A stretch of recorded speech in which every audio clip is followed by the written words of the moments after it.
नमस्कार मंडळी, कसे आहात सगळे? मस्त ना. तर आमच्या इकडं ना एवढा पाऊस सुरू झाला नाही, 2 दिवस झाला ना खूप जास्त असा हा पाऊस झालाय पुण्याला. तर सुरूच आहे, कालपासून पाऊस सुरूच आहे. म्हणजे चला, पावसाचं वातावरण आहे आणि पावसाचं वातावरण म्हटल्यानंतर तर मस्त असे ही कांदा भजी गरमागरम खायला मज्जाच येते. तर चला, तर म्हणलं आज ना मस्त अशी कांदा भजी बनवूया. तर मग काय, 2-3 कांदे घेतले मिडियम साईजचे आणि ते एकदम असे लांब कट करून पातळ साईजचे असे हे कट करून घेतले कांदे मी. आणि त्यामध्ये थोडंसं मीठ टाकलं, कारण कसं ना कांद्यामध्ये मीठ टाकलं ना त्याला पाणी सुटतं आणि त्याच पाण्यामध्ये आपल्याला बेसन पीठ वगैरे टाकायचं आणि नंतर थोडंसं जेवढं पाणी लागेल तेवढं टाकून द्यायचं. तर मस्त अशी ही कुरकुरीत कांदा भजी आणि पावसाचं वातावरण आहे आणि खूप छान वाटतं. इथं घेतलं बेसन पीठ, म्हणजे कांदा अगोदर लांब कट करून घेतला पातळ, थोडंसं मीठ टाकलं आणि कांद्याला पाणी सुटलं तोपर्यंत साईडला ठेवलं मी थोडं 5 मिनिटं. नंतर मग त्यामध्ये 2-3 चमचे बेसन पीठ टाकलं. तर इथं कॉर्नफ्लॉवर टाकला मी 1 चमचा,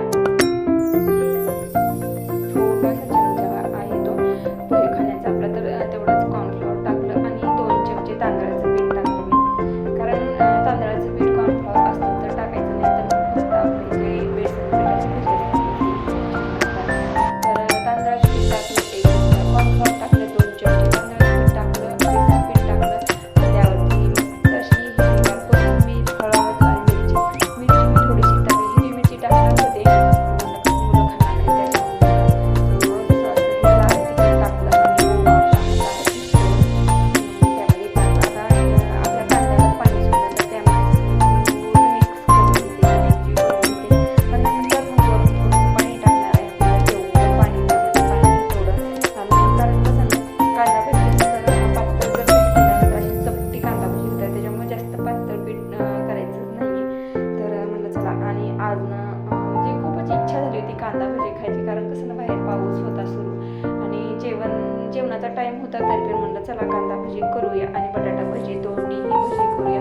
आणि लादी आणली होती मस्तपैकी अशी, ही लादी आणली होती. म्हणलं वडापाव खाण्यापेक्षा आपली कांदा भजी आणि पाव खाऊया. तर इथं बटाट्याचे वरचे साल काढून घेतले आणि असं हे वेफर्सच्या आकारचे गोल गोल मी बटाटा कट करून घेतला. आता तेल गरम करायला ठेवली.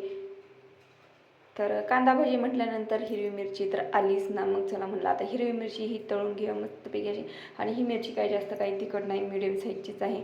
तर मिरच्या तळून घेतल्या आणि त्यामध्येच आता मी अगोदर कांदा भजी काढून घेणार आहे आणि नंतर मग आपली ही बटाटा भजी.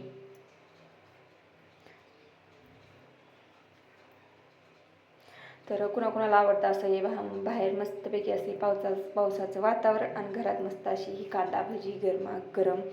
तर आता कांदा भजी मस्त अशी ही आपली तळली आहेत, एकदम कुरकुरीत अशी ही कांदा भजी झाली आहे. कारण कसं ना आपल्याला तळतानाच कळतं ना. तर हे बघा, तर ह्याला ना बाहेर म्हणजे खेकडा भजी म्हणतात, आता म्हणायला नको पण तरीही. तर अशा प्रकारे ही कांदा भजी मस्त अशी एकदम एकदम क्रिस्पी अशी कुरकुरीत झालेली आहे. तर कांदा भजी काढून घेतली आणि नंतर मग आता बटाटा भजी करून घेणार आहे. आणि मुलं वेट करते, त्यांना पण खायची इच्छा झाली आहे. तर चला म्हटलं, चला पटकन आपण अशी ही आता बटाटा भजी मी काढून घेते पटकन अशी ही. तर हे बघा, बटाटाची भजी पण एकदम टम्म अशी फुगली आहे. मी त्यामध्ये काही खायचा सोडा वगैरे काहीच टाकलं नाही. तर इथं बघा, विराज स्वराज चालले त्यांचं एन्जॉय करणं बाहेर पावसाचं वातावरण. आणि इथं ही वडापाव. तर त्याला विचारलं काय खातो आहे, तो म्हणतो वडापाव. तर त्याला ना छोटासा अर्धा पाव केला आणि त्यामध्ये एक बटाट्याचा भजी घातला आणि त्याला खायला दिलं विराजला. तर दोघंही एन्जॉय करतात. आणि हे बघा, बाहेर मस्त असं हे पावसाचं वातावरण काय, पाऊस इतका धो पाऊस सुरू आहे ना 2 दिवस झालं. तर कसा वाटला व्हिडिओ? आवडला नक्कीच लाईक करा.